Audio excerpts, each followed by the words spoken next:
We are now live.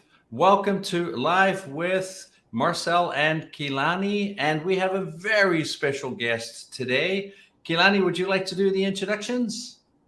Absolutely. And thank you everyone for being back here. We're really excited to be back with another episode and another amazing guest. As always, let us know in the comments where you're tuning in from and let us know if you're watching this live or if you're joining us for the replay. So Furkan is a serial techpreneur with 13 plus years of experience. He is the CEO and founder of InvoZone, which is a reputable software and web app development company that has a global presence and 500 plus headcount. He has two other vertical Invo Games, which specialize in game development, and Invo Blocks for blockchain development. He has launched innovative products such as Invo Chat, InvoCom, Invo Desk, Invo ERP, and how do I pronounce that? QuickXI? I'm going to ask It's for Quick Z. Yeah, it's Quick Z. Awesome, which have been well received by clients worldwide.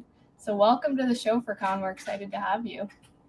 Thank you so very much for having me today and having an amazing warm welcome with detailed introduction, Kilani. Of course. And for our viewers, we know we've spread this all over the place, but our topic today is going to be about turning opportunity into reality. And Furkan has a really amazing story of how he's done that in his life. So we're excited to bring that to light and to life in this episode. So as always, if you have any questions or comments as we're going through our conversation, definitely leave them in the chat and we will bring them up on the screen and have a live conversation around them.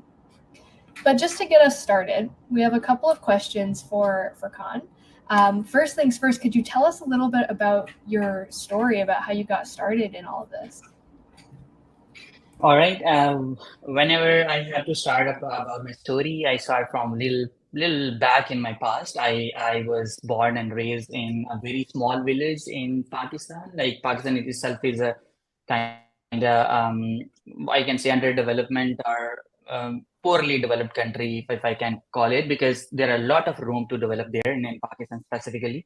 So that side of the world, and not only Pakistan, but the least developed area of a small village. That's where I was born, and I was born in a family where financial capacity was not that big. We are like kind of seven siblings, and my father's job was not able to fulfill all those educational matters and all that all there are seven people and seven kids going to school or college, and their fees, their books, their uniforms, and other expenses. So this was very hard for my father to kind of manage all those expenses. So I by by some means I was able to get some education to reach the university.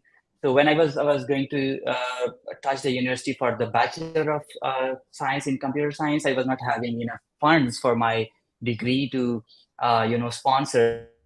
Luckily, I got scholarship from the university. Otherwise, I was not going to be present here today because I was not financially well. My family was not able to sponsor my degree. I was not able to go into the university in Pakistan or in the Southeast Asia or East Asia. The universities are crazily expensive, and it's hard to get into university. You cannot get any sort of discount or waiver on the cost. Luckily, there was a government scholarship that I was able to secure. Kind of 5,000 people did appear for that scholarship, and I was able to secure that because of somehow I was under an impression when I got to know about that scholarship. I got to know that I felt that this is the only life savior for me. If I can kind of get onto the merit for this scholarship, I can go to the university. That's the only option, only way. So when you have that, there's a do or die. Then that's the way you go forward.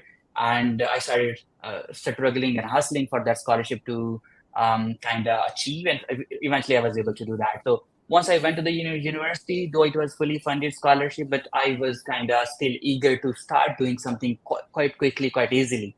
And the degree was, for 4 years. Right after 2 years of the degree, I started having a full-time job in the evening, and I was pursuing my degree in the morning hours, from morning till afternoon, and afternoon till midnight. I was trying to, have a full-time job in a local software company in Pakistan. That is exactly where I started kind of understanding that there are a lot of potential, a lot of opportunities around me, that there are a lot of things I can do in my life. And I started collecting a lot of notes for the time when I am going to be a point in my life where I can start exploring those opportunities. And in 2014, right after 4 years of starting my job, I was I started feeling that I'm ready to go into my first venture. I picked one of my friend as a partner, started my first venture. Right in 6 months, we failed miserably on the many grounds, and we were heartbroken. I went back to the job again into the industry. I started another venture in 2016, and with two partners this time, and fairly better situation, better grounds. But this time again, I was not able to achieve much. And in like 9 months or so, or 1 year, we were failed again, and we were facing a lot of problems, a lot of issues that we were not even kind of expecting at that first stage. So that was second failure. But after the second failure, I went and then started handling kind of CTO role or solution architect or technical project managers with a lot of startups from US remotely. So while I was sitting in Lahore in Pakistan, I was kind of connected or working for the people, for the startups from US, from Canada, from Europe. And that was the point when I was able to find the right opportunity to establish InvoZone eventually in 2019, the end of 2019, the start of 2020. So in the start of 2020, I started InvoZone, finally a third venture, solo, without any partner, without any investor, because this time I was picking the right pain point and I was able to make it a hit. And within 3 years, we were able to grow from 0 to 600 employees and kind of $1 million per month revenue. That's where right now we are. Despite the fact in the last 6 months, the IT market is kind of very shaky. Silicon Valley Bank crash is there. The kind of blockchain market went down. Investors are holding their investments, and all startups are struggling with the investment, but still InvoZone is thriving. We are able to sustain our business. Though some of our clients, because we are in the service-oriented business, we do offer services to our other startups or ventures for the software development area. So though some of our clients were kind of affected, but still we were able to sustain for some period of time, and now we are back on the track with the high paced growth. So that's kind of, in a nutshell, the whole story there. I know there are many questions you were able to catch the pins in my story that they're gonna ask. So I will let you take the mic and go ahead for the further questions. Sure. I'd like to throw one in. That's actually not on the list, if you don't mind. It's so you mentioned kind of how you went through a number of failures, right? That you went through. What does now after so many years, right, of having this experience with these multiple kind of startups and retrying again, what does failure mean to you today?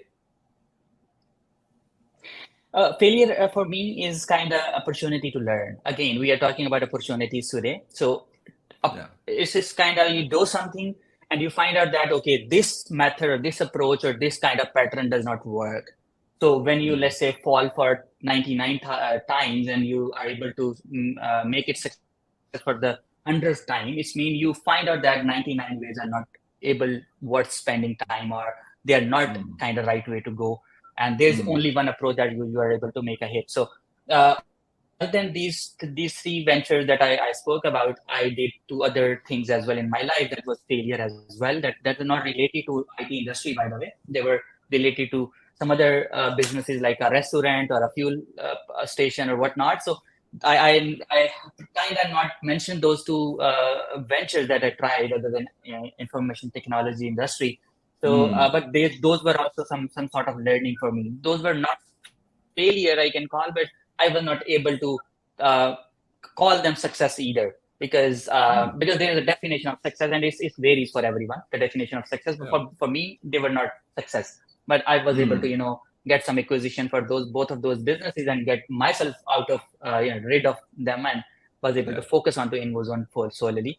So in my opinion, kind of failure is just equivalent to kind of lesson or something like that. Yeah. And if you and one final question, just as you're mentioning that, being the leader that you are today, right? How do you think you've grown as a leader because of the failures that you went through before starting InfoZone? Well, I guess it's just not only the failure that turned you into a leader. It's multiple things. Like there are multiple things that really are required to become the leader. You need to be very observant. Observation is something that makes you learn from others' mistakes as well. This is not something you have to make the mistake to learn something. So you have to be observant.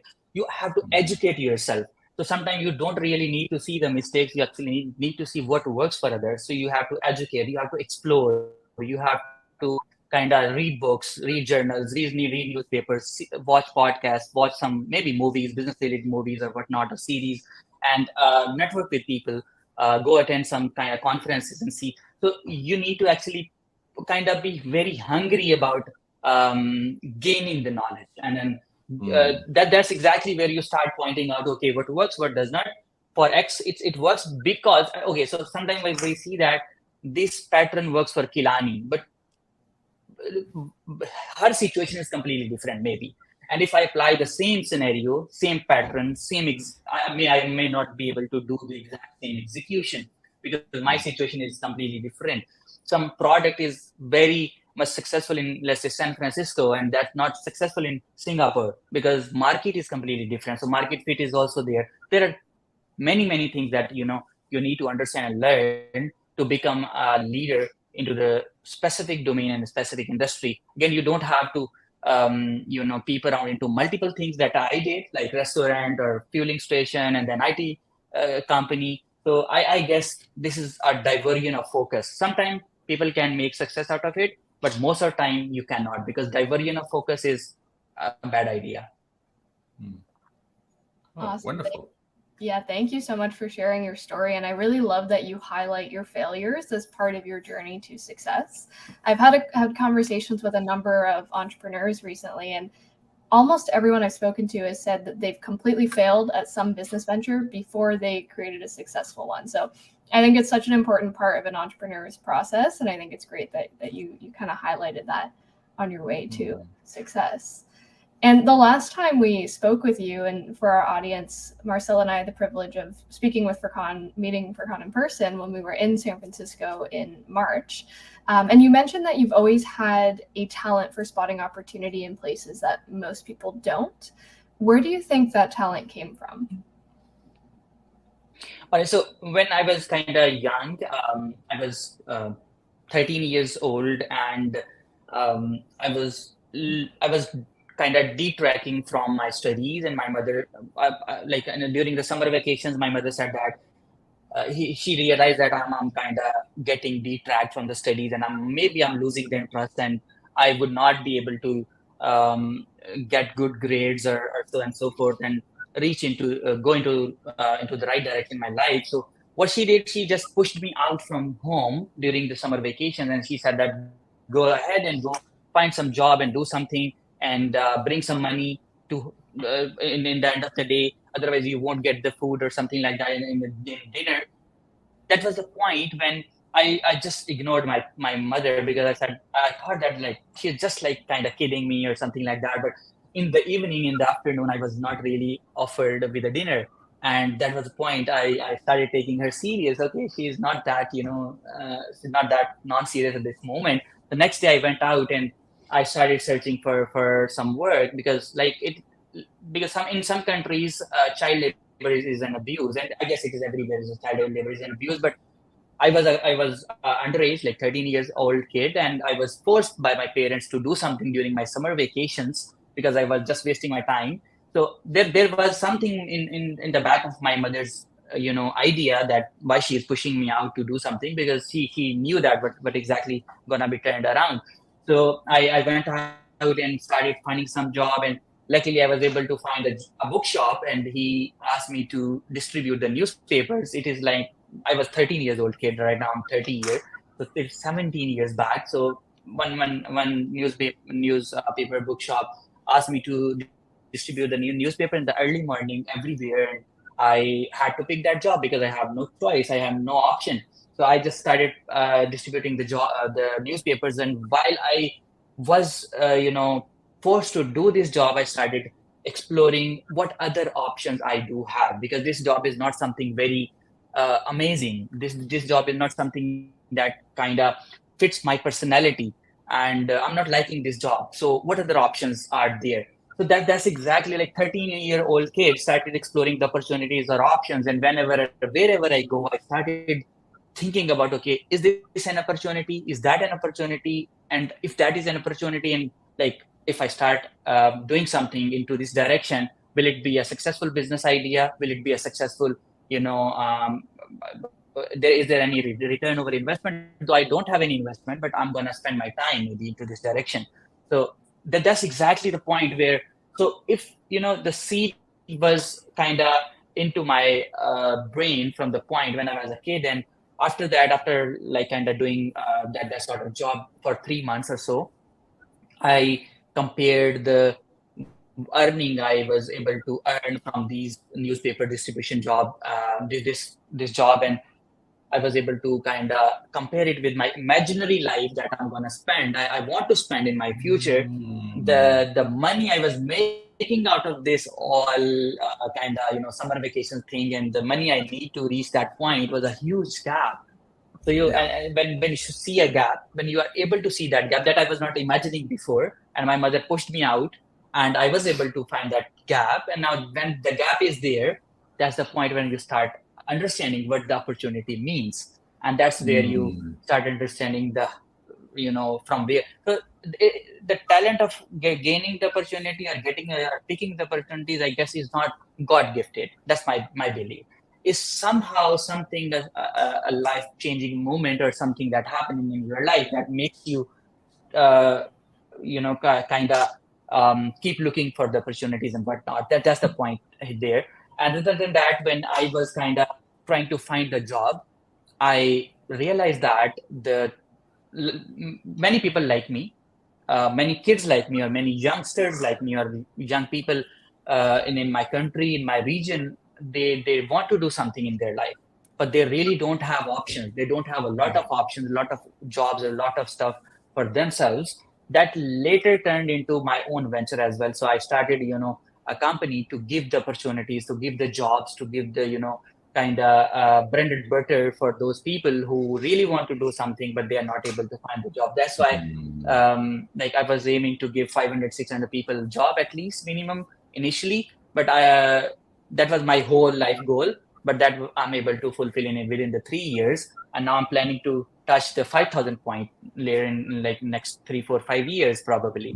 So that's another point of time. So there are mix of two things that kind of pushed me into the direction where I'm right now. And if I can summarize that, I think what I'm hearing here is that, and where you're clearly different, I think, from a lot of other people is, other people get an opportunity like a job or something like that, and they go, okay, great, now I have a job. They might look at wanting a better life, right? They might want to look at, hey, this is, I'd love the life of a, serial entrepreneur, or, a certain amount of wealth or something like that. But there's in you, there's a difference. You're offered an opportunity, you take that opportunity, and then you ask yourself, is this opportunity going to get me to where I want to be? And if the answer is no, what you do is that inspires you. That drives you to say, all right, now I need to step up. Now I need to, kind of what is it that I need to do extra, right? Whether it's in activities, learning, seeking investments, whatever it is, to get to that point. As where I think most other people have a tendency to just kind of look there and kind of go, well, one day it would be nice if I got there, but they wouldn't necessarily kind of put that desire, right, that they have to get to a point into some form of action once they've received an opportunity, and that makes Absolutely. you rare, because oh, amazing. Yeah. And if I can add, like, Yeah, go Go ahead. ahead. And secondary Yeah. thing was like I was looking at other people like me, and they really do want to do something, and they don't really have many opportunities. So that was something that I wanted to fix as well. And there is another thing that later in point in time when I said that I started MoveZone, and it was based on the right opportunity as well. Previously, the first venture and the second venture, they were not backed by the right opportunity. They were supposed to be there is an opportunity, but they were not the right opportunity. So, but the third time I was able to, because when I started, let me quickly brief here as well. So when I started Mhm. working for US based startups as a CTO, as a C level person, I realized that these startups are struggling with the right talent to hire from the Yeah. industry. So they Yeah. were like even today, if I ask some CTO, are you happy with your talent? Are you happy with the capacity of your talent? They would definitely say no. I really need more engineers who are really capable to do something this and that or blah blah blah. So that is Mhm. another opportunity. That was the final opportunity I was able to locate in my life. That was based off InfoZone eventually. Yeah. That's amazing. Yeah. Keelan, what's the next question? Yeah, this kind of connects to something you said earlier, that being able to see opportunity isn't necessarily a God-given gift. And I think that that's such a great point, because we all have it in us to be able to see the opportunity that you've seen as well. And I'm curious, what signs do you pick up on or notice that kind of tells you, oh, there's opportunity here? All right. So the point is like I agree with you there that this is something everyone has the capacity, everyone has the ability to kind of look or observe things, but like transforming the observation into an opportunity or kind of identifying if it is an opportunity or not is something that everyone need to polish. So it is something Mhm. that comes with either you need to learn something, educate about something, or if you have a hunger to do something, only then you start seeing the opportunities. So Mm. even for example, would like to relate it with an example. If you are not hungry, maybe delicious food would not attract you that much. And if you are very hungry, a very average food may attract you very well, and it may sound very tasty to your taste buds as well. That's how the opportunity kind of relates to our life, that if you are hungry about something, if you really want to do something in your life, or you want to upgrade yourself or go to a point where you're imagining to go somewhere sometime in future, that's the only way you start looking at the opportunities, and they start making more sense. And sometimes you are settled in your life, if you are okay, if your things are running here and there in your life and you're okay kind of, so you may start missing those opportunities when they are really an opportunity as well. Mm. That's my belief. Yeah, and that's and thank you for sharing that, because I think you're highlighting a very important point, right? Is that in order for us to be able to see opportunity, we need to be able to see, and somehow along the line, starting at as a 13-year-old kid, you've developed this ability to observe the world in a certain way, right? Where Absolutely. you see gaps, right? Where other people don't see those gaps, and I mean, that's extremely unique. And most other people don't observe their world as a kind of a as an ocean of opportunities, right? Yeah. They often just observe the world, and there's a world they exist in, and they just go to work and they do. The amount of times that Keelani and I as coaches have conversations with people who say, I don't have any opportunities, right? And here you are, 13-year-old kid in Pakistan delivering newspapers, who sees opportunity everywhere.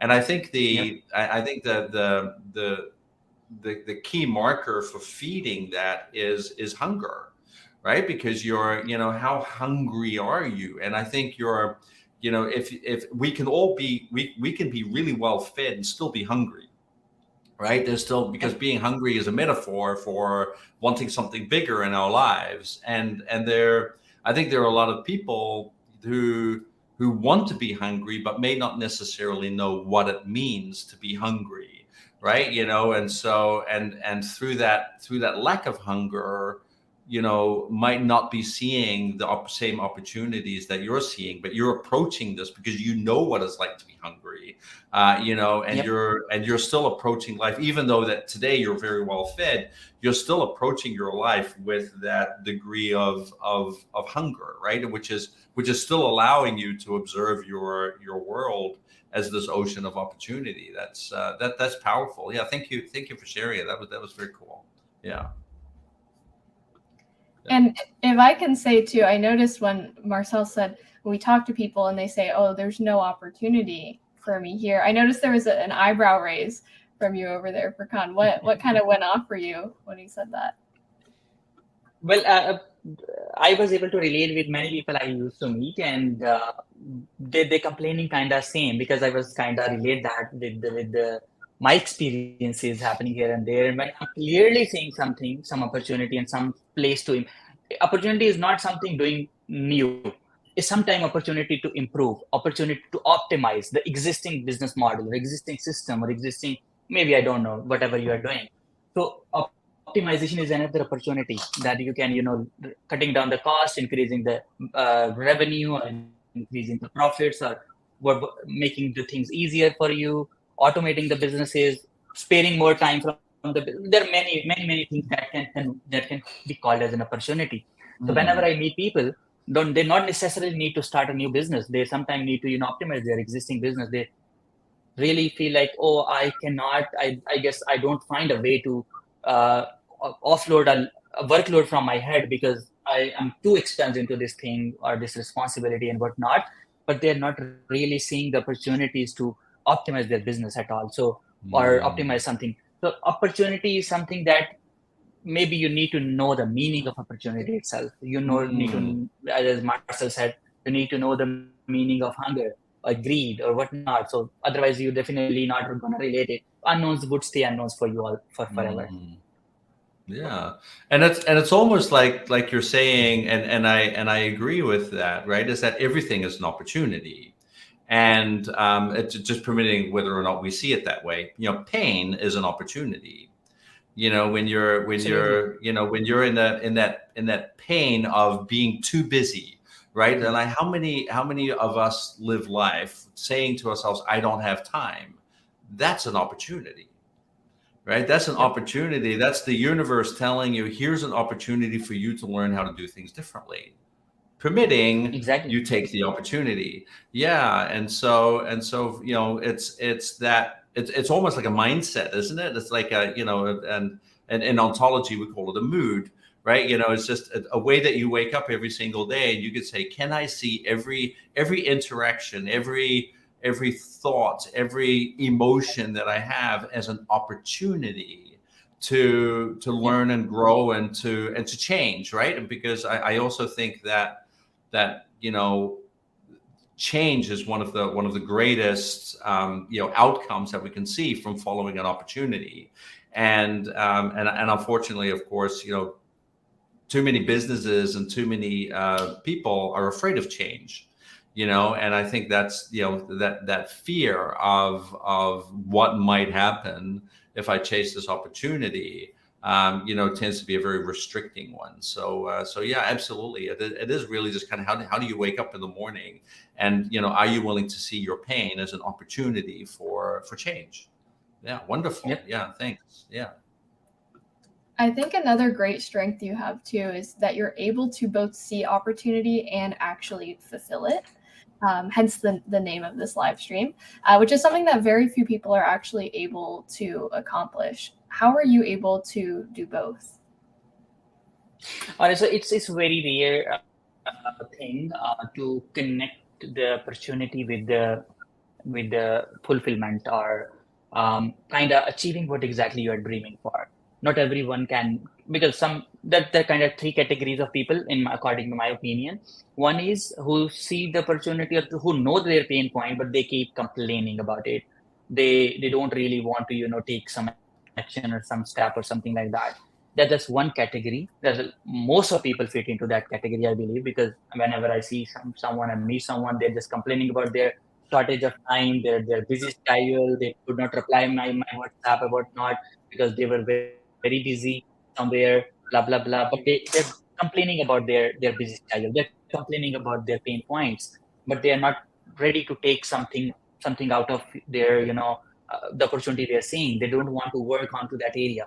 And the component is they're not even aware of their pain points.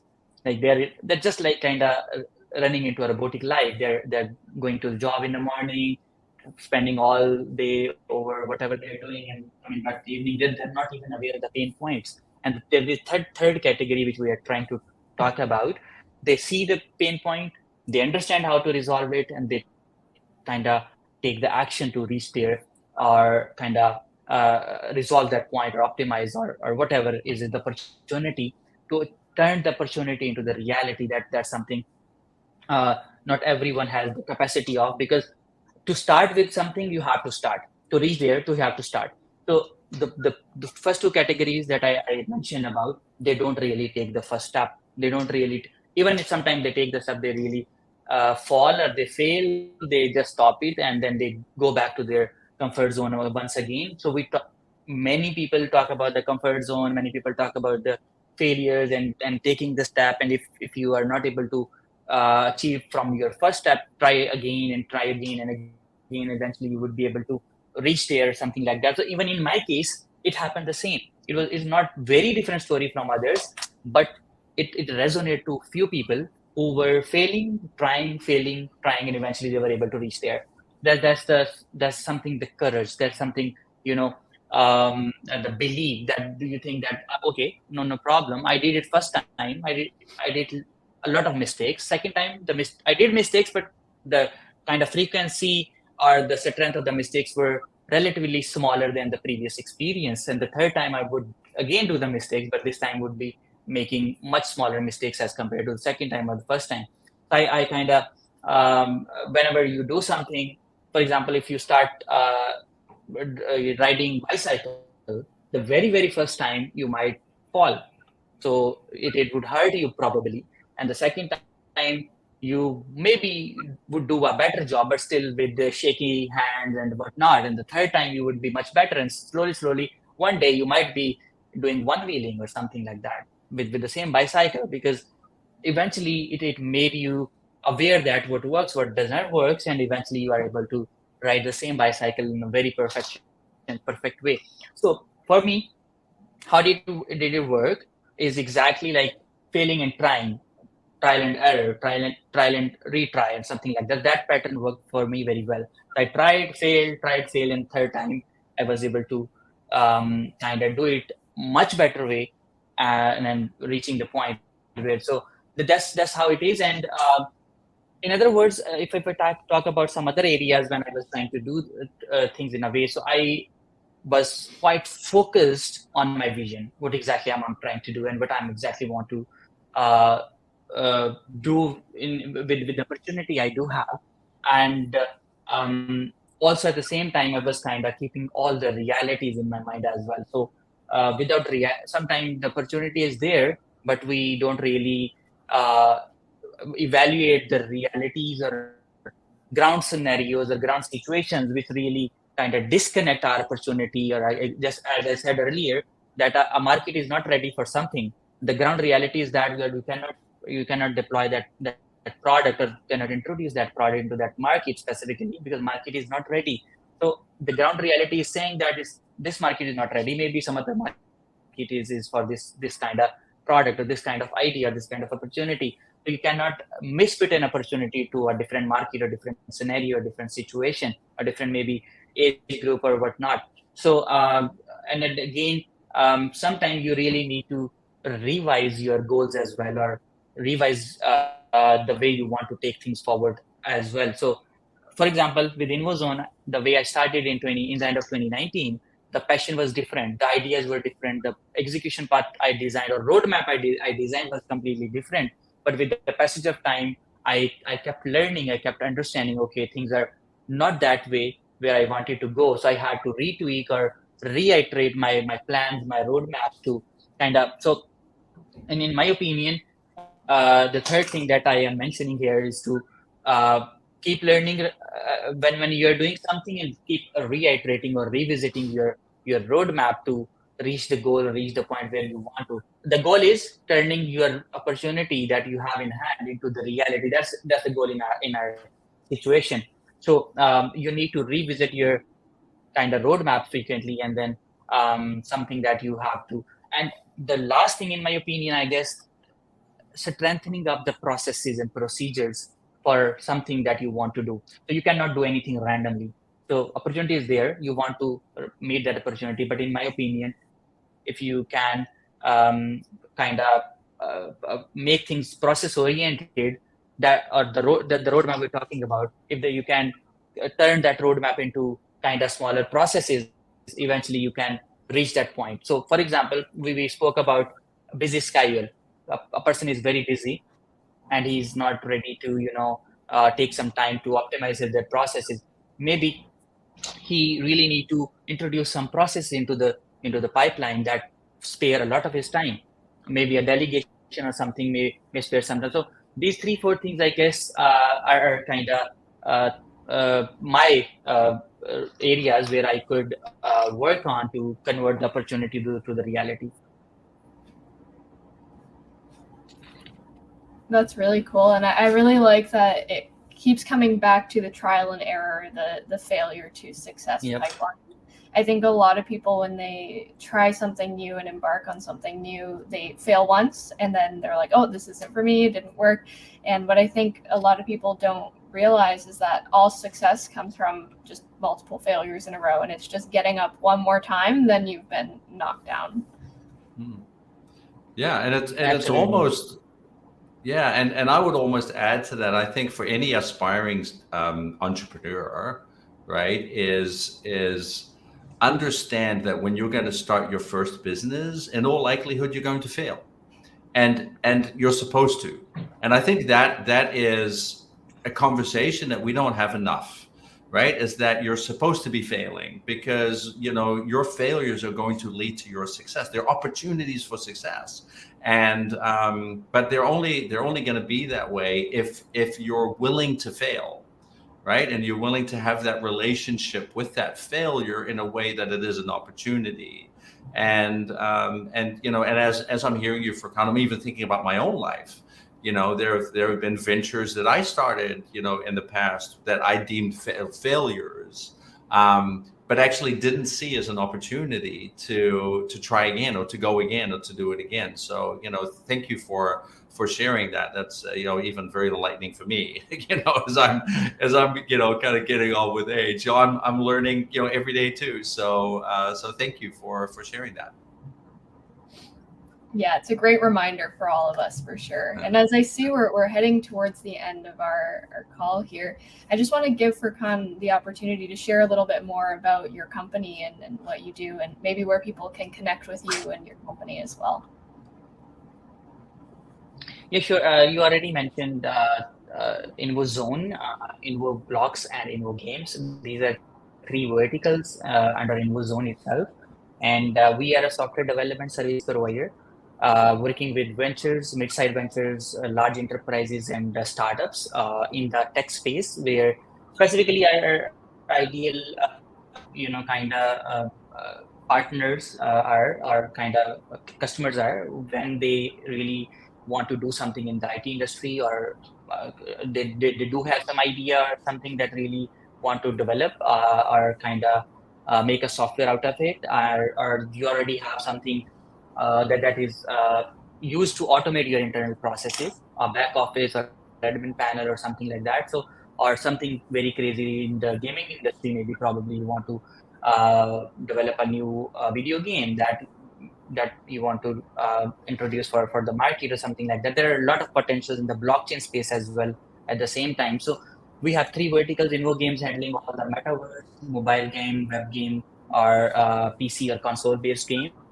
and there is InvoBlocks that handles all the blockchain related projects, and there is InvoZone that handles AI, web, and mobile related projects. So whenever someone needs to get developed, we are here. We actually have 2 type of business models. One is resource augmentation, and the other one is kind of product oriented product development or something like that. So these two models that we do offer, we can be reached at kind of sales@invozone.com email, or if you go invozone.com website, you would find a contact us page or a chatbot, AI-based chatbot that we developed in house, by the way. So you can chat with our chatbot to speak to the chatbot, and maybe you can get your business problem solved by that AI-based chatbot as well without needing us. Or maybe you need a human effort, so you can kind of simply fill the contact us page and we can contact you further. Perfect. Thank you so much. And for our viewers, I just put Invozone's website in the comments. So if you want to find out more, head over to the website. And as Furkan mentioned, go to the contact us page or talk to a bot and they'll be able to help you out. All right. That's all from me. Is there anything else that you wanted to bring in here? For me, I just want to say, thank you so much, Furkan, for joining. And, it was such an interesting meeting that we had. We got to meet when we were all in San Francisco, we were all visiting, and we just got to have coffee together. And just having coffee with you for that one session, I learned very quickly how much you have to offer this world, and that you are nowhere near finished with your dream and you're seeking opportunity, that you have so much more to give this earth and to give this world. And I just want to wish you all the success that you deserve, and really hope that one day we'll be able to support you in whatever it is that you're doing, and vice versa too. And because I really love your mission of kind of like providing people with opportunities and jobs, and you're on an amazing journey for yourself. So good luck with that, and of course keep inspiring, because you're doing amazing stuff. Thank you so very much, Marcel, for having me over the coffee as well as for this podcast. It is really a learning experience. It was a learning experience over there as well, and it's a learning experience over this podcast too. So it's always, I learn something new whenever I meet you guys. Trust me, and that helped me in future somewhere. So the discussion we had last time, it quite really helped me later when I was sitting and trying to optimize some areas. The discussion we had at that moment was really helpful for me. And Awesome. Probably the things we discuss in this meeting or in this kind of podcast would be helping ourselves, other than our kind of listeners too. Yeah, no, I agree. And that's the importance too of just, kind of networking and having conversations. Like, this would never have happened if we hadn't just met for coffee, just for no reason whatsoever, right? Just get to know each other. And it's amazing, what sometimes, maybe that's another learning lesson is, the importance of just, connecting with people, that we would otherwise never connect with in this world. Yeah. And, and amazing stories that we then get to hear, and the things that we get to learn. So thank you for joining us today. And that's pretty much it for me as well. If we don't have anything to add, then we're going to close the broadcast today. So thank you, everyone. Keelani, did you have any last parting words, or are we good? No, I just wanted to say thank you as well. This was a really great conversation, and I love that this was very focused as well on inspiring our audience and helping everyone else who may be either on a similar journey or just know that there's something more out there for them that they want to pursue or find. I think it's really cool to be able to share this message and to reiterate especially the failure to success story, because I know that's a conversation I have with a lot of my coaching clients. So it's great that that's broadcast out there, and thank you for taking the time to share about you and your experience. Awesome. Thank you so very much. Likewise, it was amazing experience with you guys once again. Yeah, awesome. Well, thank you so much. Thank you also to the audience. We had a lot of people coming in with comments. Thank you for those comments. And of course, if you have any other questions or anything like that, you can either always go to just the broadcast, either on LinkedIn, on YouTube, on Facebook, and just make a comment. We will receive those comments, and we of course we'll pass them on to Furkan if there's a question for him.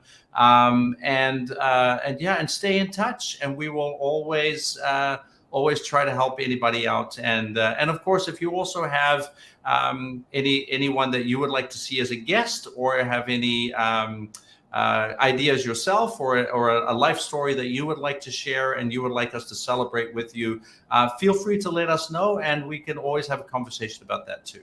Well, thank you everybody for joining, and we will see you in the next broadcast next week. See you.